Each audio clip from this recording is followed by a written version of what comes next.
Darn right. Whoa.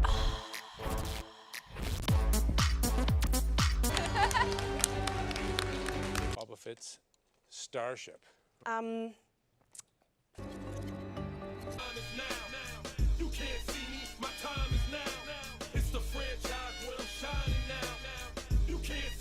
You're gonna love me. You're gonna love me. This is gonna be a short summary of what that cringy little event was. I could talk about how cringy it is all day, but It's time for LegoCon, and the crowd goes wild. yeah, I'm gonna go super wild. Yes, totally hear everyone going wild. You're the crowd, go wild. You can go wilder. I knew you could go wild. Right, buckle up and prepare for a jam-packed live show as we take you behind the Lego curtain with tons of entertainment, big reveals of brand new sets, Oh, like if there one ever leaked. box fresh news stories, studio chats with real-life Lego designers, Yeah, obviously they're real life or they'd be like dead or robots. and there are a lot of ways you can share your thoughts with us. There's a lot of ways you can share your thoughts on this as well. Go down in the comment section, or if I'm going to premiere this, go into the chat box there and share your thoughts. Also, consider subscribing. Scroll down a little bit on your webpage. Yeah, as she says, scroll tiny bit, see that huge red subscribe button. Now, just press that. I'm telling you that this is going to be better content that you'll ever see in LegoCon. Producer, give it up for LLAM. You're gonna love me. You're gonna love me. You're gonna love me. Oh god. Now I have to watch two adults dancing in the most cringiest way.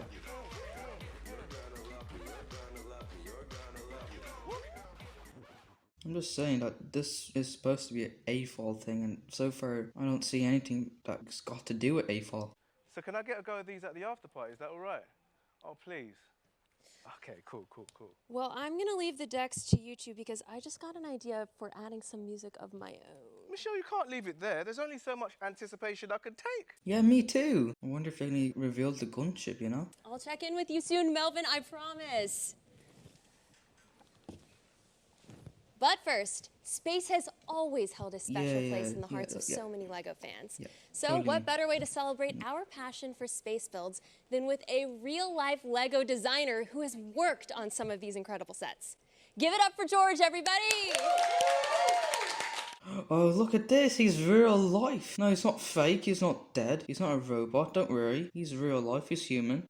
George, thank you so much for being No here. problem. I love your wardrobe, by the way. It matches plastic the space, theme. yeah. And first of all, thank you for being here. You have a dream job. It seems so cool. We have so many awesome space sets out here right now. Let's just dive in. Tell me about this first one. Sounds like a TV show other than like anything else. Right here is the brand new NASA Space Shuttle Discovery, which we've created and launched this April to celebrate 40 years of the Space Shuttle program. Oh my gosh, that is incredible. And do you guys have any extra special features for super space fans? Oh yes, this is the biggest version of this we've ever created, which meant we've managed to put in all of the features you'd expect. We've got the landing gear that retract at the back. Ooh, We've got the bay doors that can open up, and even tiny details like the little cameras inside the bay so the astronauts can see what's going on.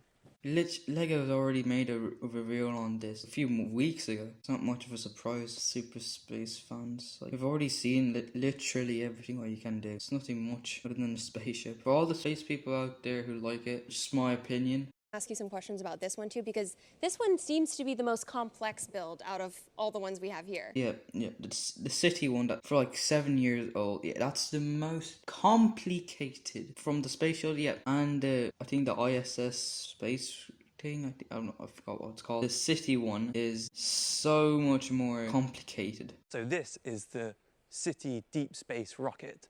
And whilst the Space Shuttle and the ISS are based on older space icons, this is at the cutting edge of space travel. There's a cutting edge of technology here. With a roller coaster so you can get to your rocket. It's more like a ride, like a fair ride than anything else really. I heard there's an extra special feature for it, yeah? There is, yes. If we can bring in the app. Oh, extra demonstration. This model is app enabled, and we love to integrate technology into Lego products. It's got a radar dish and everything. And we can simulate the launch of the rocket. It's counting down now. 4, 3, 2, 1. Disappointment. And the rocket takes off.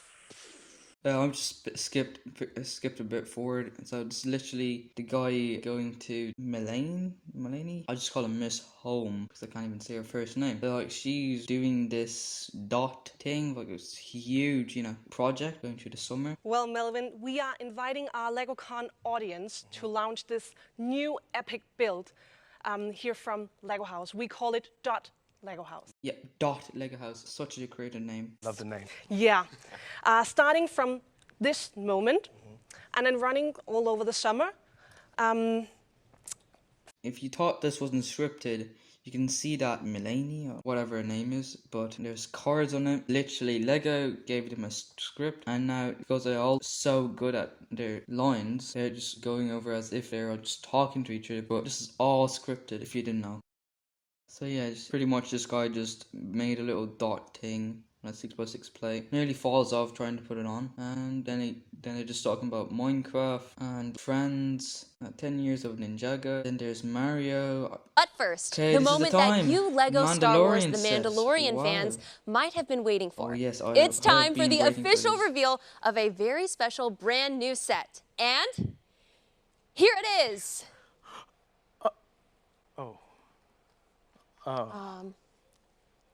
Sorry, give us a second. What are we gonna do? What are we gonna do? Are they saying anything Was that supposed to happen?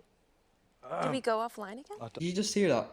That Michelle said, "Do we go offline again?" I heard that they went offline during the show, so it's pretty much they're just telling us like that they purposely or literally purposely went offline to fix something.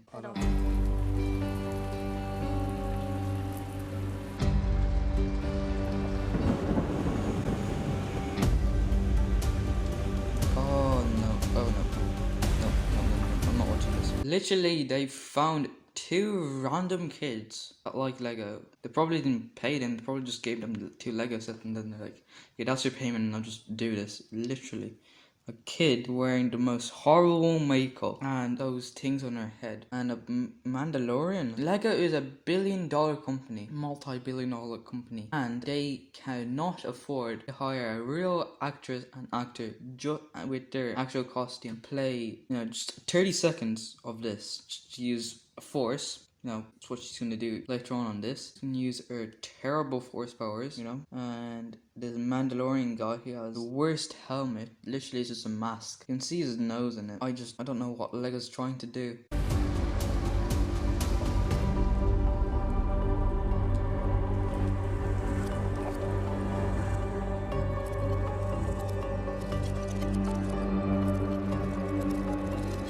She's trying to use the force. No, I'm gonna try to use the force like her after I see how terrible this is.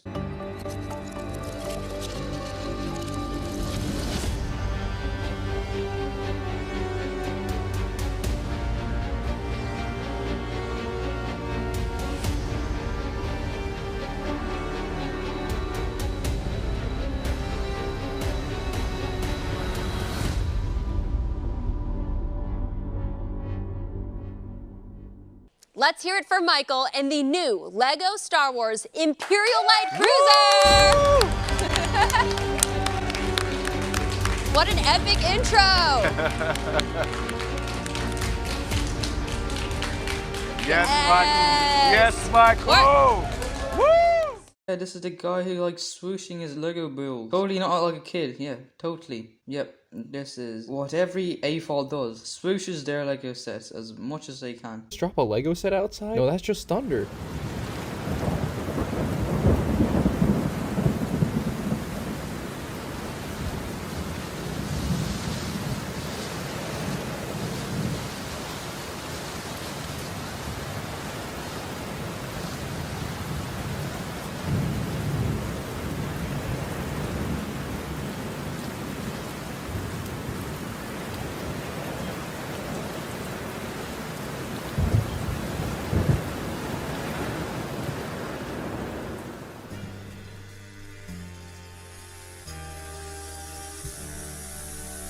Introducing Lego Star Wars designer Michael Lee Stockwell.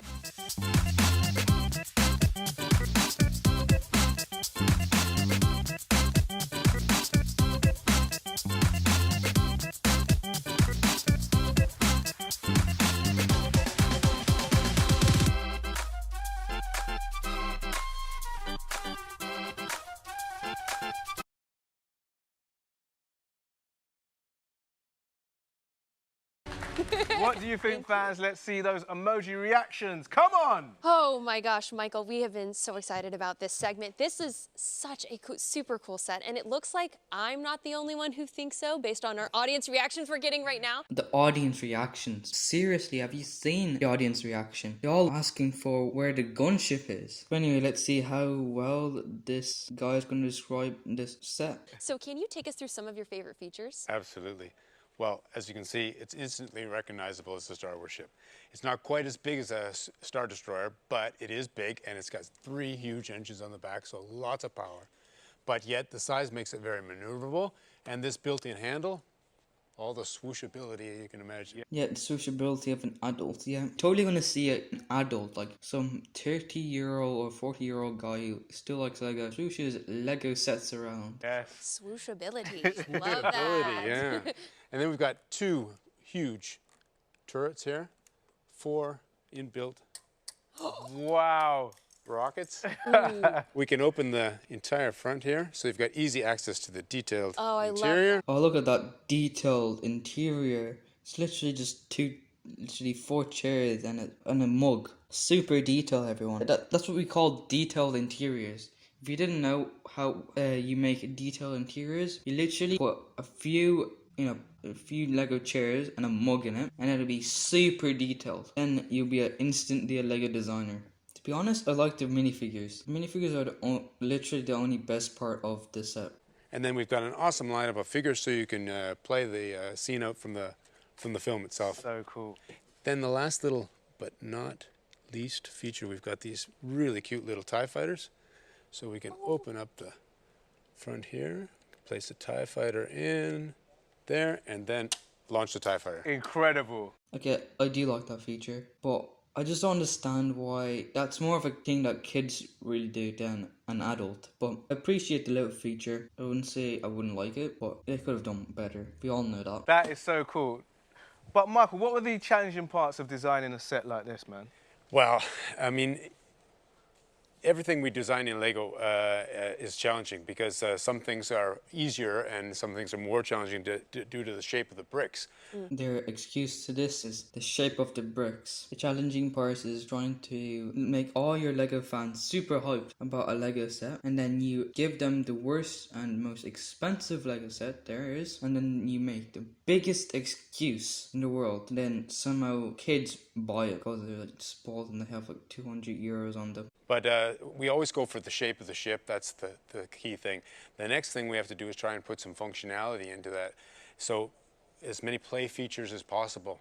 Yeah, as many play features. Seriously, AFOLs love play features. No, this is for AFOLs, all the adults in the world who like Lego. Love play features like stud shooters and flick-fire missiles and all these other useless things that Lego put in, and just try and argue with us to buy the set. I just don't know what Lego is anymore. We need those play features, you know? It just makes it so much better. If that's not enough, then stability is an issue because we need to keep that model stable while we're building it so it doesn't fall apart when we build the model, and after we're finished, when it's done, we want to be able to play with it and have a great time. Your team has 2 more Lego The Star Wars The Mandalorian sets coming out, right? Absolutely. Would you like to see them?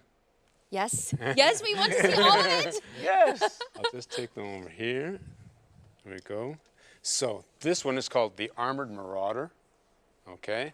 Now this has got an awesome lineup of figures. Grief Karga, some super cool stormtroopers. Got a brand new artillery stormtrooper, he's called. And then there are all kinds of places where you can open this ship up. So the stormtroopers can be inside, front, back.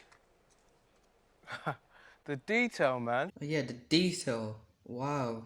Where can I start off with this? Really? Look at that. Look at it. Like, seriously, 10-year-old could make things better than that. This guy's probably like 32 and he's like making these type of sets. Okay, let's just think that he made things for kids, okay? And this was a K-Fall Lego Con and not for adults. are not aimed at adults, then I wouldn't be like playing at all. But like seriously, there's also stud shooters on this, the dreaded stud shooters. Don't know when Lego's gonna stop, but I just want them to stop stud shooters for everything else other than Lego Junior sets. I wouldn't mind if they put stud shooters on Lego Junior sets. They're for the kids. I'm happy with that. So like they need their plate features, but like come on, Lego. Stormtroopers in, you can launch an attack from the front with, again, built-in shooting functions. All of them shoot projectiles. All of them shoot. It's a must in Star Wars. We've got another one here. I'll grab this one. And this is Boba Fett's Starship. I'm just gonna walk away from this. Literally, what is this? Boba Fett's Starship. Who is designing and making up the names for this?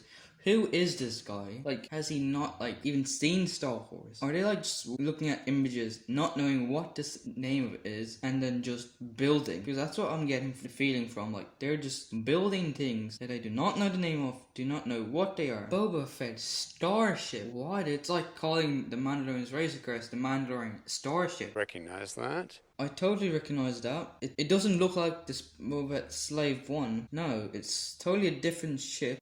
Incredible. Yes. And the features of this one, I mean, well, we've got a great lineup of figures. We've got Boba Fett, and we've got the Mandalorian himself. Yes. Great line of minifigures. €50 or $50 for that. 2 minifigures, the Mandalorian and Boba Fett. Like seriously, just 2 minifigures, Boba Fett's Starship for €50. Why? And then the ship, rotating wings. Okay. So when the ship flies, because it does fly this way. Yes. And then we've got a cockpit for Boba Fett, of course. We have got shooting functions again. Of course. There is a little compartment here for the carbonite block. And on the bottom here, we've got a built-in handle. Fold that out, and then again, one-handed swooshing. More swooshing. Swooshing. Never too much swooshing. The last but not least, this service cart doubles as a display stand. So you can display the model in flight. That's amazing. So what makes the Boba Fett Starship different from the previous versions? Well, I was really fortunate because not only did I get to work on this one, but I also got to work on the previous version, and that was part of our lineup of products for that celebrated the 20th anniversary of Lego Star Wars. And the previous ship was larger and had a lot of detail, so we wanted to see if we could capture just as much detail in a smaller scale. And that's tricky because this is quite a unique shape, and we need to make sure that, as I talked about before, the structure inside has to provide stability when we're building and when we're playing. So that was a tricky one. The handle was one of the well-received features of the larger version, so being able to put that into this version was also a wish, and we managed to get it in. So how do you choose what characters to add to like the minifigure lineup? Well, we have had a long-standing relationship with Lucasfilms and great relationship with them, and they work with us every step of the way, deciding on which characters fit which sets, so that we make sure everything's in context. They do have a long-standing relationship, and they still can't make CMFs, or they can't even make a Phase 2 Cody. I just don't understand. Yeah, those figures are nice, but I don't think that's for the slave one. That's for the Starship, I think it was. But no detail is left unturned. Every little garment and weapon and accessory is has to be perfect. Well, Michael, we can just feel your passion, and as we've learned today, it's so wonderful to see someone who's such a big fan of the property. Yeah, big fan. And he still doesn't know the name of a set that he already built. Bringing it to life in the Lego world, so Absolutely. Thank you. And judging by the comments and reactions we're getting right now, I think you've even recruited a few new Lego Star Wars fans today. Yeah, judging by the comments and reactions of the fans, they pretty much hate it. So please give it up for Michael, everyone. Yeah! And now we're just going on to the gameplay of their new Lego game, I think it was. I like this. I probably might get it soon, so that's the thing I might do. And then they're just gonna do some random Technic race, an obstacle course, and then they're gonna go for the llama, I think. Then they're just gonna say things about the llama thing. I think it's called that llama who does the DJ and all. I don't like the team. That's probably gonna go like the Chima team or the Next Night team. They're probably just gonna go for 1 or 2 years and then just immediately flop, and then they just retire the whole team and not do it again. In the end of the LegoCon, everyone, like literally all the adults, just starts dancing the most cringiest way and to the worst music ever.